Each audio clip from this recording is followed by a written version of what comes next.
اعوذ باللہ من الشیطان الرجیم بسم اللہ الرحمن الرحیم فلا تعجل علیہم انما نعد لهم عدا یوم نحشر المتقین الی الرحمن وفدا ونسوق المجرمین الی جہنم وردا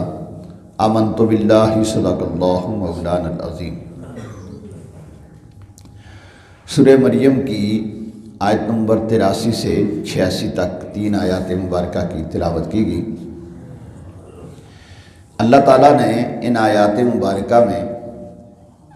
اس وقت کے جو مشرکین تھے، نبی پاک صلی اللہ علیہ وآلہ وسلم کی مخالفت کرتے تھے، دین حق کی مخالفت کرتے تھے، ان کے متعلق، ان کے انجام کے متعلق اپنے حبیب پاک صلی اللہ علیہ وآلہ وسلم کو تسلی دی، اور ان حضور علیہ السلام کے وسیلے سے قیامت تک کے مجرموں کو آگاہی دی، اور جو فرمانبردار ہیں ان کے دلوں کو اطمینان دیا کہ جو دین حق کے دشمن ہیں، سچی بات کے دشمن ہیں، وہ یہ نہ سمجھیں کہ انہوں نے ہمیشہ یہاں رہ جانا ہے۔ اللہ تعالیٰ نے انہیں ڈیل دے رکھی ہے، اور یہ چند لمحوں کی بات ہے، آخر کار وہ اللہ کی بارگاہ میں پیش کر دیے جائیں گے مجرموں کی طرح، اور جو نیک لوگ ہوں گے وہ عزت کے ساتھ اللہ کی بارگاہ میں پیش کی جائیں گے۔ چنانچہ اللہ نے ارشاد فرمایا فلا تعجل علیہم انما نعد لهم عدا، تو آپ ان پر جلدی نہ فرمائیں، ہم تو ان کی گنتی پوری کرتے ہیں۔ اب یہ گنتی کیا ہے؟ یہ گنتی سانسوں کی بھی ہے، یہ گنتی منٹوں، سیکنڈوں، گھنٹوں اور دنوں کی بھی ہے، یہ گنتی یہ سالوں کی بھی ہے کہ سیکنڈ مل کے منٹ بنتے ہیں، منٹ مل کے گھنٹے بنتے ہیں، اور یہ دن بدن یہ لمحات گزرتے چلے جاتے ہیں، اور پھر مہینے مل کے سال بنتے ہیں۔ جس طرح ابھی کل کی بات ہے کہ 2020 گزر گیا، اب یہ ہماری زندگی کے لمحات گنے ہوئے ہوتے ہیں کہ اس نے اتنے سال تک زندہ رہنا ہے۔ جس نے 2020 میں فوت ہو جانا تھا، اس کے متعلق لکھ دیا گیا تھا کہ یہ 2020 تک رہے گا، اس کے بعد اس نے آگے نہیں جانا، اور جس نے 2021 میں رہنا ہے، مرنا ہے، اس کے متعلق یہ لکھ دیا گیا کہ اس نے 2021 میں مر جانا ہے، اس نے آگے نہیں جانا۔ تو الغرض اللہ کی بارگاہ میں یہ سب کی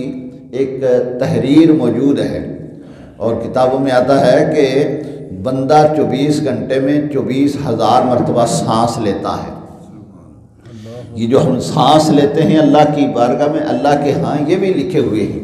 یہ بھی گنے ہوئے ہیں کہ کتنے سانس لے گا اور کب اس کی سانس روک لی جائے گی، کہاں کہاں اس نے پانی پینا ہے، کہاں کہاں اس نے کھانا کھانا ہے، کہاں کا اس نے سانس لینا ہے۔ تو اللہ کی بارگاہ میں یہ ساری چیزیں موجود ہیں۔ تو اللہ تبارک و تعالیٰ نے ہر انسان کو اس کو ڈیل دے رکھی ہے، وہ انسان چاہے تو اس ڈیل سے اچھا فائدہ اٹھائے، چاہے تو اس سے برائیاں کر لے۔ یہ لمحات گزرتے چلے جاتے ہیں، یہ سیکنڈ گھڑی کے اوپر دیکھیں، وہ گزرتے چلے جاتے ہیں، وہ کسی کا انتظار نہیں کرتے۔ تو اللہ تعالیٰ نے ارشاد فرمایا انما نعد لهم عدا، ہم تو ان کی گنتی پوری کر رہے ہیں۔ یوم نحشر المتقین الی الرحمن وفدا، اور جس دن ہم پرہیزگاروں کو رحمان کی طرف لے کے جائیں گے مہمان بنا کر۔ جو اللہ کے فرمانبردار بندے ہوں گے، جنہوں نے زندگی اس کی رضا کے مطابق گزاری ہوگی، اس کے اور اس کے رسول پاک صلی اللہ علیہ وآلہ وسلم کے بتائے ہوئے اصولوں کے مطابق گزاری ہوگی، تو وہ کو تو اللہ کی بارگاہ میں مہمان بن کے جائیں گے، اور مہمان کی جس طرح عزت ہوتی ہے اس طرح اللہ کی بارگاہ سے ان کی عزت ہوگی۔ چنانچہ حدیث شریف میں آتا ہے کہ مومن جب اپنی قبروں سے اٹھیں گے تو ان کے لیے بہترین سواریاں موجود ہوں گی، جس قسم کی یہ دنیا میں پسند کرتے تھے اسی قسم کی سواری ان کے لیے موجود ہوگی،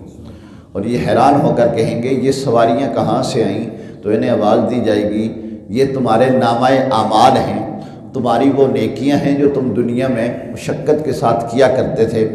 سردی برداشت کر کے تم اللہ کی بارگاہ میں حاضر ہوا کرتے تھے، آج وہ نیکیاں سواریوں کی صورت میں تمہاری پاس حاضر کر دی گئی ہیں۔ تو بندہ مومن جو نیک کام کرتا ہے، اللہ تبارک و تعالیٰ اس کو دنیا میں بھی اس کا انعام دیتا ہے، قبر میں بھی اس کا انعام ملتا ہے، اور آخرت میں جب اٹھے گا تو اس کے انعامات ملنے سے شروع ہو جائیں گے۔ اور کافر جو جرم کرتا ہے دنیا میں بھی اس کی سزا تعالیٰ نے شاہ فرمایا فَنَسُوا اللَّهَ فَأَنسَاهُمْ، جو اللہ کو بھول جاتا ہے اللہ پھر اسے اپنے آپ سے بلا دیتا ہے، پھر اپنے آپ کی بھی فکر نہیں رہتی کہ میں ہوں کیا، مجھے اللہ نے انسان بنایا ہے، مجھے اللہ رب العالمین نے مسلمان بنایا ہے، مجھے اللہ نے اپنے محبوب کی امت میں بنایا ہے،